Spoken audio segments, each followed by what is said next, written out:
இந்த நொடி தான் உன் கையில இருக்கு, இந்த நொடியை வாழணும் நீ அப்படின்னு சொல்றாங்களே. ஏன் எதிர்காலம் என் கையில் இல்லை? நல்லதே நினை, நல்லதே நடக்கும். ஆனா உண்மையில அதெல்லாம் நடக்கிறது இல்லை. அப்ப எங்கேயோ ப்ராப்ளம் இருக்குல்ல. நல்லது நினைக்கிறவனுக்கு நல்லது நடக்கிறது இல்லை. மனிதர்கள் பொருள் முதல்வாதிகளாக இருந்தால் மட்டும்தான் நிலைத்திருக்க முடியும். இப்போ மின்னல் வருது, மழை வருது, பெரிய வெள்ளம் வருது, நம்ம எதையாவது அப்படியே கும்பிட்டு இருந்தோம்னா பண்ண முடியாது. ஏன் இன்னைக்கும் தூய்மை பணிங்கிறது ஒரு தனியாருக்கு டெண்டர் விட்டு அந்த தனியார் நிர்வகிக்கிற பணியா இருக்கு? இருவேறு தத்துவ பார்வைகள் உருவாகும். தலைவிதி, கடவுள் தான் இது பண்ணாரு, கடவுள் என்ன நியமிச்சிருக்காரு.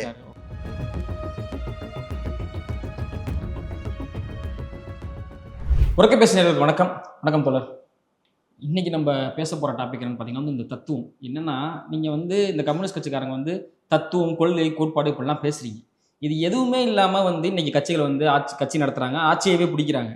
ஸோ தத்துவங்கிறது ஏன் முக்கியம், இல்லை தத்துவம்னா என்ன, அதை கொஞ்சம் சொல்லுங்களேன். அப்படின்னா என்ன அப்படிங்கிற போது நிறைய பேர் தாடி வச்சுட்டு புரியாத மாதிரி பேசுனா அது தத்துவம் அப்படின்னு பொதுவாக விளக்கிட்டு இருக்காங்க. ஆமாம், ஈஷா நிறைய பேர் இருக்காங்க. அதாவது என்னன்னா, உனக்கு புரியாததை நான் விளக்குறேன். ஆனா எல்லா மனுஷனும் தனக்கு புரியாததை விளங்கிக்கிறதுக்கு முயற்சி எடுத்துக்கிட்டே இருக்காங்க. ஸோ எல்லா மனிதர்களுக்குள்ளேயும் தத்துவ சிந்தனை உண்டு. நான் எப்படி பிறந்தேன், எங்கிருந்து வந்தேன், என்னுடைய வளர்ச்சி போக்கு என்ன, இயற்கை எப்படி என்னை சுற்றி இருக்கிறது மாறுது, இதை எப்படி புரிஞ்சுக்கிறது, எல்லாரும் யோசிக்கிறோம். அந்த சிந்தனையை தொகுத்து பல்வேறு தத்துவங்களை விளக்க முடியும். ஆனால் மார்க்சிஸ்டுகள் ஏன் தத்துவம் பேசுகிறோம்னா, மற்றவங்க எல்லாம் இருக்கிறத விளக்குறதுக்கு பேசுகிறாங்க. மார்க்சிஸ்டுகள் நாங்கள் விளங்கின பிறகு புரிந்தது என்னன்னா, இருப்பதை மாற்ற வேண்டும். இப்போ நடந்துட்டு இருக்கிறத அப்படியே விளக்கி சொல்றதுங்கிறது ஒரு தத்துவ ஞானியோடைய வேலையாக இருக்கலாம்.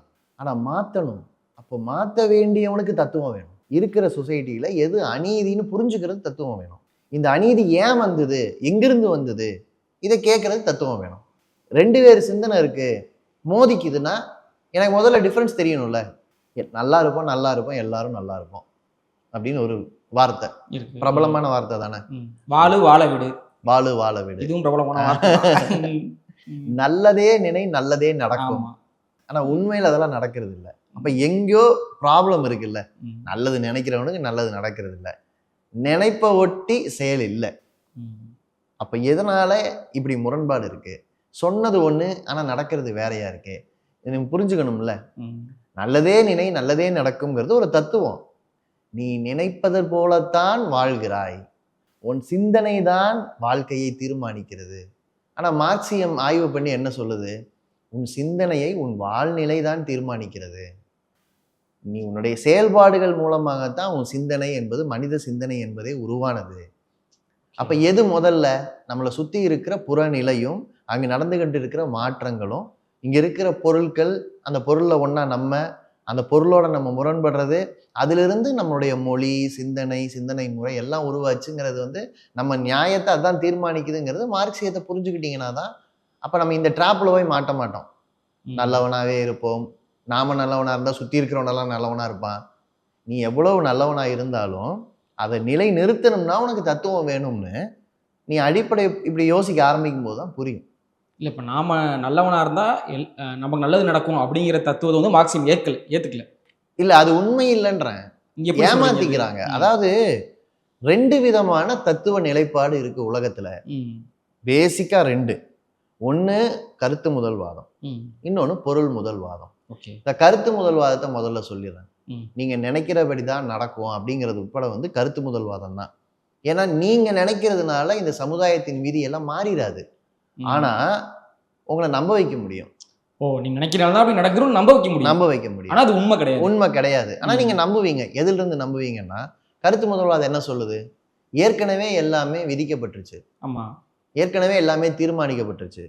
உன்னுடைய வாழ்க்கை, உன்னுடைய சுற்றுப்புறம், உன்னுடைய விதி எல்லாமே எங்கேயோது இருந்து தீர்மானிக்கப்பட்டுச்சு. அதுக்கு கடவுள்னு அவங்க விளக்கம் சொல்லலாம், அல்லது எங்கோ இருக்கிற சக்தின்னு விளக்கம் சொல்லலாம், அல்லது இதுதான் உலகத்தின் விதின்னு சொல்லலாம், மாயாவாதம்னு சொல்லலாம். அதாவது உன் சிந்தனையில நீ இந்த இடத்துல ஒரு பொருள் இருக்குன்னு நினைக்கிறனால தான்ப்பா அது பொருள். நீ ஒரு கயிறுன்னு பார்த்தேன்னா அது வெறும் கயிறு தான். நீ அதை பாம்புன்னு பார்த்தேன்னா அது பாம்பு. எல்லாமே உன் மனநிலையில தான் இருக்கு. இதெல்லாம் பெரிய பெரிய ஞானிகள்னு சொல்றவங்க சொன்னது. இப்ப இது ஏன் வந்துச்சு? ஆரம்பத்துல இருந்தே மனுஷன் இப்படிதானா? ஏதோ போதையை போட்டு கற்பனையில வர்றது எல்லாத்தையும் சொல்லிட்டு இருந்த அப்படிதான் மனிதர்களே சிந்திச்சுட்டு இருந்தாங்களான்னு கேட்டா கிடையாது. இது இடையில வந்தது. இப்ப இன்னொரு இதுக்கு எதிர்நிலை சிந்தனை உண்டு. நம்மளை சுத்தி இருக்கிற எல்லாமே பொருட்கள். இந்த பொருட்கள் காலகாலமாக நிலைத்திருக்கின்றன. ஆனால் அவை மாறிக்கொண்டே இருக்கின்றன. இந்த பொருட்களின் மாற்றத்தில் ஒரு பரிணாம வளர்ச்சியில் ஒரு பகுதி தான் உயிர்கள் உருவானது. அந்த உயிர்களின் பரிணாம வளர்ச்சியில தான் உணர்வு உருவானது.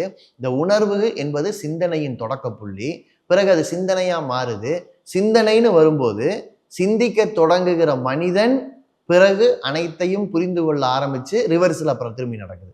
சிந்தனை இந்த உலகத்தை மொத்தத்தையும் விவரிக்க தொடங்குகிறது. ஆனா தொடக்க புள்ளி பொருள். இதுதான் 2 முகாமா மாறிடுது.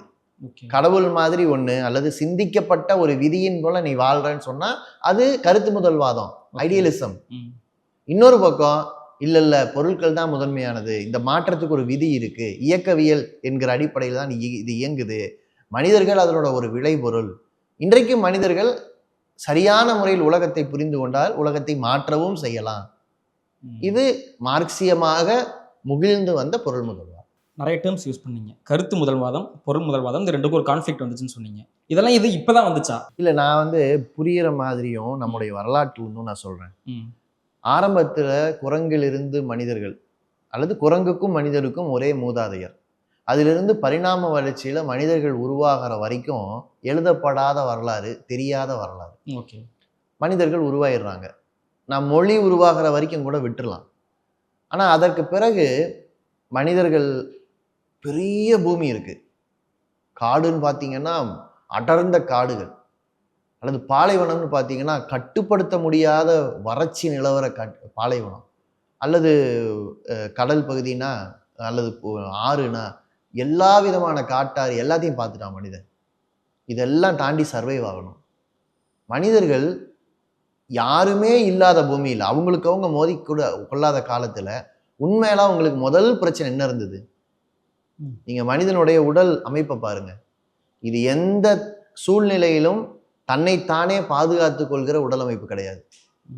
கரடினா அது குளிர்ல இருந்து தன்னை பாதுகாத்துக்கிறதுக்கு வச்சிருக்கு. அல்லது ஒரு குறிப்பிட்ட சூழல்ல தூங்கியே தன்னோட பசியை ஒரு நீண்ட காலத்துக்கு அது தள்ளி போட முடியும். தூங்கிக்கிட்டே இருக்கும். அதுக்கு பிறகு அது முளைச்சு தனக்கு வேணுங்கிற கொழுப்பை சேர்த்துட்டு திரும்ப தூங்கும். ஒட்டகம்னா அதுக்கு திமில்ல சேகரிப்பு இருக்கு. இப்படி எதுவுமே இல்லாத மனிதர்கள் இயற்கையில் இந்த சீற்றங்களை எல்லாம் தாண்டி எப்படி நிலைத்திருந்தார்கள்? அப்போ முதல் விஷயம், மனிதர்கள் பொருள் முதல்வாதிகளாக இருந்தால் மட்டும்தான் நிலைத்திருக்க முடியும். இப்போ மின்னல் வருது, மழை வருது, பெரிய வெள்ளம் வருது, நம்ம எதையாவது அப்படியே கும்பிட்டு இருந்தோம்னா பண்ண முடியாது. மனிதர்கள் முதல்ல இயல்பா என்ன பண்ணுவாங்க? ஒரு இடத்துல வெள்ளம் வருதுன்னா வெள்ளம் இல்லாத மேட்டு பகுதியை நோக்கி ஓடுவாங்க. நீங்க தமிழ் ஆதிகால சிந்தனை எடுத்துக்கிட்டீங்கன்னா நிலம் பத்தின 5 திணைகளை வகைப்படுத்துவது எங்கிருந்து வந்தது? 5 திணைகளை வகைப்படுத்தும் போது அந்த நிலத்தை புரிஞ்சுக்கிறாங்க. ஒவ்வொரு நிலத்துக்கும் என்ன கேரக்டர், அந்த நிலத்துல எப்படிப்பட்ட வாழ்க்கை முறை தேவைப்படுகிறது, எது முதல் பொருள், இதெல்லாம் யோசிக்கிறாங்க மனிதர்கள். தமிழ் நிலப்பகுதியில இது இவ்வளவு வரதுக்கு காரணம் என்னன்னா, சர்வைவ் ஆகிறதுக்கு இயற்கையை புரிஞ்சுக்கணும். இயற்கை ஏன் புரிஞ்சுக்கிறோம்? மனிதர்கள் வாழணும்னா இயற்கையை மாற்றி அமைக்கணும், அதுக்காக புரிஞ்சுக்கிறோம். அனைத்துணியா நம்ம இருக்கோம். அதுக்குன்னு ஒரு விலங்கை அப்படியே அடிச்சு சாப்பிட முடியுமா? அதை சமைக்க வேண்டியிருக்கு, நம்ம ஜீரணத்துக்கு தகுந்தாற் போல மாற்ற வேண்டியிருக்கு. இது எல்லாம் இயற்கையை மாற்றி அமைப்பது. அப்படியே ராவா நம்ம இல்லை. செயற்கைங்கிறது என்ன? மனிதர்கள் இயற்கையை மாற்றி அமைக்கிற ப்ராசஸ் தான் செயற்கைன்றோம். நம்ம என்ன செயற்கைன்னு சொல்லிட்டு எதையும் இயற்கையில கிடைக்காத ஒன்றை வித்தியாசமா உருவாக்கி சாப்பிட்றோமா? கிடைக்கிறத நமக்கேற்றார் போல மாற்றி அமைக்கிறோம். அதான் செயற்கைன்னு சொல்றாங்க. ஓகே, ஸோ இந்த மனிதர்கள் இயற்கையோடு முரண்படுவது தான் அவர்களை மனிதனாக்குகிறது. அந்த முரண்பாட்டை எப்படி பண்றாங்கிறது தான் உழைப்பு. மனிதர்கள் உழைக்காம மனிதர்களாக இருக்க முடியாதுங்கிறது தான் அவங்க எக்ஸிஸ்டன்ஸோட முதல் பாயிண்ட். அதுல இருந்து அவங்க சிந்திக்கிறாங்க, மொழி வருது, கருவிகள் உருவாக்குறாங்க, கருவிகளை மேம்படுத்துறாங்க. இப்போ பொருள் முதல்வாதம் என்பது அங்கே தொடங்கியது. நீங்க தமிழ் மொழியுடைய ஆதி சிந்தனை, ஆதி தத்துவம் என்னன்னு தேடி போனா பூதவாதம்னு வருது. ஆதி காலத்துல நம்முடைய சங்க இலக்கியங்கள் எல்லாம் வெளிப்படுற தத்துவம் ஐம்பூதங்கள், நம்முடைய புலன்களால் உணரக்கூடிய 5 விதமான உணர்வுகள் அல்லது வெளிப்பாடுகள். அது மண்ணு, காத்து, நீர், நெருப்பு. அதுக்கப்புறம் ஆகாயம்ங்கிறத ஒரு விவாத பொருளா வச்சிருக்காங்க. ஆகாயம்னு ஒண்ணு இருக்கா? காத்து தானே இருக்கு, அப்ப காத்துக்கு மேல ஒண்ணு இருக்கா? இது ஒரு விவாத பொருளாக தமிழ்ல இருக்கு. இந்த 5 பூதங்களின் கலவைதான் மனிதன் அப்படின்னு அவங்க புரிஞ்சுக்கிறாங்க. இது பூதவாதம். இதுவே போதுமான்னு கேட்டா போதாது. ஏன்னா அன்னைக்கு இருந்த அறிவியல் அறிவுல அவ்வளவுதான். ஆனா இன்னைக்கு பொருள்னா என்ன அப்படின்னு பார்க்கும்போது உங்க கண்ணுக்கும் உங்களுடைய புலனுக்கும் புலப்படாத பொருள் உண்டு. இப்ப எக்ஸ்ரே கதிர் உங்களை எக்ஸ்ரே எடுக்குது, அது எங்கிருந்து ஆரம்பிச்சு எங்க போகுதுன்னு உங்களுக்கு தெரியாது. உங்களுக்கு செல்போனுக்கு உங்களுடைய குரல் உங்க கண்ணிலையோ அல்லது காதுலையோ கேட்க முடியாத வடிவத்துல வடிவம் மாறின பிறகுதான் நீங்க கேட்குறீங்க, டிரான்ஸ்மிட் ஆகி வருது. அப்போ பொருட்கள் உங்க எபிலிட்டியிலிருந்து உணரக்கூடியது மட்டும் இல்லை, உங்களோட அறிவியல் கண்டுபிடிப்புகளால உணரக்கூடியதும் பொருட்கள் தான். அவை நம்மை சுத்தி இயங்கிட்டு தான் இருக்கு. இது பொருள் முதல்வாதம்ங்கிறது மனிதர்கள் இயற்கையை புரிஞ்சுக்கிறதுக்கே வந்துடும். ஆனா என்னன்னா ஆதி காலத்துல வறுமையை, பசியை, இயற்கையுடைய நெருக்கடியை எதிர்த்து போராடின மனிதர்கள்ல ஒரு கட்டத்துல அவங்க விவசாயம் அல்லது கூடுதல் உற்பத்திங்கிற ஒரு இடத்தை நோக்கி போகும்போது, குறிப்பா கால்நடை எப்படி பிறக்குது, எப்படி 2 உயிர்கள் இணைந்தால் புதிய உயிர் உருவாகும் என்பதெல்லாம் மனிதர்கள் புரிந்து கொண்ட பிறகு உற்பத்தி முறையில ஒரு வேகமான மாற்றம் வருது. அப்போ 2 விதமான உற்பத்தி முறை கொண்ட குழுக்கள் மோதிக்கிறாங்க. இந்த இடத்துலதான் அடிமை சமூகம், ஆண்டான் அடிமை சமூகம் என்கிற ஒரு பிறப்பு உருவாகும். இந்தியாவில் அது எப்படிங்கிறது வேற. இந்தியாவில் வேத இலக்கியங்கள், அதாவது நம்ம வேத மதமோ அல்லது வேதங்களை பின்பற்றிய பகுதியோ கிடையாது. நீங்களோ நானோ தமிழ்நாட்டில் இருக்கோம். ஆனால் இப்போ நம்ம சங்க இலக்கியத்தை எடுத்துக்கிட்டா கூட சங்க இலக்கியத்தில் பசி பற்றி ரொம்ப விவாதிக்கிறாங்க. சங்க இலக்கியத்தில் வேதங்களில் எப்படி வருதுன்னா அடிமைகள் பற்றி பேசுகிறாங்க. அதாவது அவர்களுக்குள்ளேயே தாசர்கள், தஷ்யூக்கள்னு சொல்லிட்டு அடிமைகள் பற்றி பேசுகிறாங்க. அதை நம்ம ரொம்ப பேச வேண்டாம். பட் நம்ம ஊரை பொறுத்த வரைக்கும் உணவை அல்லது உற்பத்தி பொருளை முறையாக பகிர்ந்து கொடுப்பது என்பதை பற்றி நம்முடைய சங்க இலக்கியங்கள் நிறையா வருது. அது காரணம் என்னன்னா, உற்பத்தி ஆன பிறகு அது எங்கோ ஒரு இடத்துல சேகரித்து வைக்கப்பட்டு நமக்கு வறட்சி வரும்போது அதை கொடுக்க வேண்டிய ஒரு சமூக கடமை உருவாயிடுது, வேலை பிரிவினை உருவாயிடுது. நீங்க இலக்கியத்துல நீங்க திருவள்ளுவர் எடுத்துக்கிட்டீங்கன்னா, பிறப்புக்கும் எல்லா உயிர்க்கும் சிறப்பொவ்வா செய்தொழில் வேற்றுமையான், இல்லையா? இது என்ன அர்த்தம்? பிறப்பினால் எல்லாரும் சமம், ஆனா வேலை அடிப்படையில் நமக்குள்ள பிரிவுகள் உண்டு. வேலை நம்மை வேறுபடுத்துகிறது. எந்த மாதிரி வேறுபடுத்தும்? ஆரம்பத்துல மனிதர்களை கால்நடை மேய்ப்பவர் கால்நடையை பத்தின அறிவோட இருப்பாரு, விவசாயம் செய்கிறவர் விவசாய அறிவோட இருப்பாரு. ரெண்டையும் கூட செய்யறவங்களா மனிதர்கள் இருந்திருக்கலாம். ஆனா இது ரெண்டும் இல்லாம குயவர்கள் இருந்திருப்பாங்க. குறிப்பா இப்ப கீழடியில சுடுமண் பானைகள் அல்லது செங்கற்கள் இதெல்லாம் ஒரு பெரிய அளவுக்கு நடந்திருக்கிறப்போ கண்டிப்பா ஒரு பொறியியலுடைய ஆரம்ப கால கட்டம் அங்க இருந்திருக்கு. அப்ப அவருக்கு சாப்பாட்டுக்கு என்ன பண்ணுவாரு? அவருக்கு யாரோ ஒரு விவசாயி வேலை வச்சதை கொடுக்கணும்.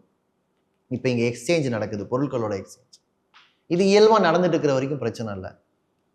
விவசாயத்துல ஒரு குறிப்பிட்ட காலம் வறட்சி வரும், ஒரு நீண்ட காலம் பசியை நீங்க எதிர்கொள்ள வேண்டி இருக்கும். அல்லது ஒரு சிந்துவெளி மாதிரி நல்ல செழிப்பா இருந்த பகுதியில திடீர்னு அழிவு அந்த ஊரையே விட்டுட்டு அங்கிருந்த மக்கள்லாம் எங்கெங்கேயோ ஓடி போய் பிழைச்சாங்கல்ல, இப்படி ஓடி போய் பிழைக்க வேண்டி இருக்கும். இந்த மாதிரியாக நெருக்கடியை எதிர்கொள்ளும் போதுதான் உபரி யாருக்கு சொந்தம்ங்கிற கேள்வி வருது. அதாவது என்கிட்ட நிறைய அரிசி நான் விளை வச்சிருக்கேன், அல்லது எனக்கு உணவு விளை வச்சிருக்கேன், நிறைய இருக்கு. ஆனா திடீர்னு வறட்சி, கையில் இருக்கிறத பகிர்ந்து கொடுக்கணும். என்ன லாஜிக் படி பகிர்ந்து கொடுப்பேன்? ஓகே. இயற்கையில நம்ம என்ன பண்ணுவோம்? கிடைக்கிறத எடுத்து சாப்பிடுவோம். ஒரு விலங்கோடு மோதும் போது அடிச்சு பிடுங்கி சாப்பிடுவோம், கொன்னு சாப்பிடுவோம். மனிதர்களுக்குள்ள மோதல் வரும்போது அது இருவேறு தத்துவ நிலையாக வருகிறது. பசியை நீ போக்கி ஆகணும் அப்படின்னு ஒரு பகுதி மக்கள் பேசுறாங்க, சொல்லுவாங்க. ஆமா, பொருள் முதல்வாதிகள். ஆனா பசியை போக்கும்போது கூட அது எல்லாருக்கும் கொடுக்க முடியாத நிலைமையில் இருக்கும்போது வேற ஒரு லாஜிக் பறக்கும் இல்லை. யாருக்கு முதல்ல போக்குவது? நம்ம பொதுவா ஒரு ஒரு நாகரீக சமூகம் என்ன செய்யும்னா, குழந்தைகளுக்கு முதல்ல கொடுங்க, பெண்களுக்கு முதல்ல கொடுங்க, இந்த மாதிரி சொல்லும். ஆனா அது மட்டுமே நடக்கும், ப்ராபபிலிட்டியில் அது மட்டும்தான் இருக்குன்னு சொல்ல முடியாது. இப்போ வர்க்க சமுதாயத்துல யார் உபரியை உடைமையாக்கினார்களோ அவர்கள் அது எனக்கு மட்டுமே சொந்தம் என்கிற விதியையும் உருவாக்கினார்கள். அங்கதான் இதுதான் தலைவிதி. இல்ல, யார் உபரிய சொந்தமாக்குறாங்க மீன்ஸ் யார்கிட்ட அதிக நெல் இருக்கோ அவங்க வந்து இது எனக்கு கடவுள் கொடுத்ததுன்னு சொல்றாங்க. உற்பத்தியில எல்லாரும் ஈடுபடுறோம், நமக்குள்ள வேலை பிரிவினை வருது. உற்பத்தி எப்ப செய்யணும், எப்படி செய்யணுங்கிறத தீர்மானிக்கிறதுக்கு ஒரு பகுதியினர் ஒரு வேலையை செய்யறாங்க. உற்பத்தியை செய்கிறதுல ஒருத்தர் ஈடுபடுறாங்க. ஆனா இங்க யாரோ ஒருத்தருக்கு நம்ம தேவைக்கு போக உற்பத்தி ஆகிறது என்கிற தெளிவு பிறக்குது. அது யாரா இருப்பாங்க? உற்பத்தியில ஈடுபடுறவங்களை விடவும் அதை சேகரித்து வைக்கக்கூடியவர்கள். அந்த சேகரித்து வைக்கக்கூடியவர்கள்ட்ட அதை பத்தி முடிவெடுக்கிற ஒரு அதிகாரமும் போய் சேர்ந்து விடுகிறது. அந்த அதிகாரத்துல 2 விதமான தத்துவ நிலைப்பாடு உருவாகிறதுக்கான வாய்ப்பு வந்துடுது. ஒண்ணு, பழையபடி நீங்க பொருள் முதல்வாத சிந்தனையிலேயே எல்லோரையும் உயிரோடு பாதுகாப்பது என்கிற ஒரு பரந்த மனப்பான்மை நீங்க இயங்கலாம். ஆனா வேறு விதமாகவும் யோசிக்கலாம். அங்கதான் வர்க்க சிந்தனை வருது. இது ஏன் நான் நிர்வகிக்கிறேன்னா, இது எனக்கு விதிக்கப்பட்டது, எனக்கு பிறப்பிலேயே கிடைச்ச ஒரு கூடுதல் உரிமை இது. ஏன் இந்த மாதிரி முடிவுக்கு அந்த மனிதர்கள் போகிறாங்கன்னா, ஒரு வர்க்கமாக மனிதர்கள் மாறும்போது இந்த அதிகாரத்தை நான் தொடர்ந்து வைத்திருந்தால் எனக்கு உணவு பஞ்சமே வராது. அப்ப இந்த அதிகாரம் நிலைப்பதற்கான நியாயங்களை நான் உருவாக்கணும் என்கிற இடத்தில் தான் இருவேறு வர்க்க நிலைகள், இருவேறு தத்துவ பார்வைகள் உருவாகும். தலைவிதி, கடவுள் தான் இது பண்ணாரு, கடவுள் என்ன நியமிச்சிருக்காரு. இது நீங்க யோசிச்சு பாருங்க. ஒரு 2-3 தலைமுறையா இதே வேலையை செஞ்சுட்டு இருக்கிறவருக்கு தன்னுடைய மகனுக்கோ மகளுக்கோ அந்த அதிகாரத்தை கடத்தணுங்கிற எண்ணமும் வருது. இப்படியாக வர்க்க நியாயங்கள் உருவாயிடுச்சு. இருவிதமான தத்துவ பார்வைகள் உருவாயிடுச்சு. இந்த தத்துவ பார்வைகள் இன்ஸ்டிடியூஷனலைஸும் ஆகுது. இன்ஸ்டிடியூஷன் ஆகுதுன்னா, இப்போ ஒரு பெரிய மன்னர் உருவாகிறாருன்னா அந்த மன்னரை மன்னராக சாங்ஷன் செய்யறதுக்கு, அவரை எல்லாரும் ஏத்துக்கிறதுக்கு, அது ஒரு பூசாரியோ அல்லது ஒரு பெரிய குருவோ, ராஜகுருவோ, மதகுருவோ உலக ஊரையே திரட்டி கடவுள் இவருக்கு தான் அதை பண்ணியிருக்காருன்னு ஒரு பெரிய பூசையை நடத்தி பட்டாபிஷேகம் செய்வது எல்லாமே செய்ய வேண்டியிருக்கு. டு எஸ்டாப்ளிஷ் இவர் தான் இனிமேல் விதிகளை தீர்மானிப்பார். அதாவது நீங்க சொன்ன அந்த உபரியை இவர் தான் நீ பாதுகாப்பார், உபரியை பாதுகாப்பார், அல்லது உபரியை வைத்து கொண்டிருக்கிறவர்களை அவர்களுடைய நலன்களை பாதுகாப்பார். அவர்களை இவர் கண்ட்ரோல் பண்ணாரு.